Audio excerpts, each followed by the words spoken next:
BJP Suvendu Adhikari এখানে আছেন, তিনি ভবানীপুরে প্রচার করছেন। শুভেন্দুজি, আপনার থেকে জানতে চাই যে মমতা ব্যানার্জি এখান থেকে 50,000 ভোটে জিতেছিলেন, আপনার জেতার কি ফর্মুলা? মমতা এখানে 50,000 ভোটে জিতেছেন কিভাবে? বিজেপির সিট ভবানীপুর।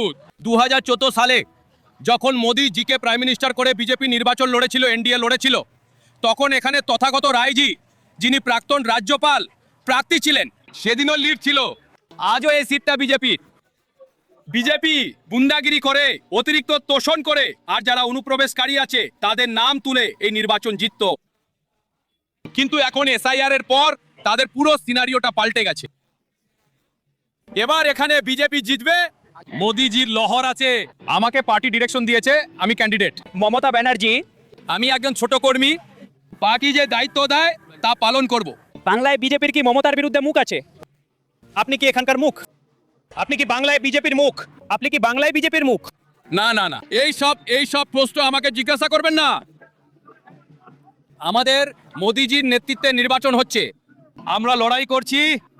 আমাদের নেতা হলেন নরেন্দ্র মোদি। কিন্তু আপনি এটা বলুন, আমাদের প্রতীক হলো পদ্ম। মমতা ব্যানার্জির বক্তব্য হলো যে এসআইআর নিয়ে আপনারা ওনার ভোটারদের সরিয়ে দেওয়ার চেষ্টা করছেন। শুভেন্দুজি, মমতাজির এটা বক্তব্য যে আপনারা এসআইআর থেকে শুরু করে বাংলা অনুপ্রবেশকারীর মতো জিতেছিলাম। আমি জিতেছিলাম।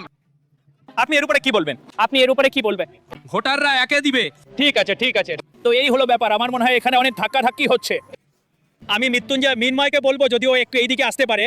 আমার মনে হচ্ছে ও আসতে পারছে না, সুতরাং আমি এখানেই রেকর্ডিং বন্ধ করছি এবং শুভেন্দু অধিকারীর এটাই বলার আছে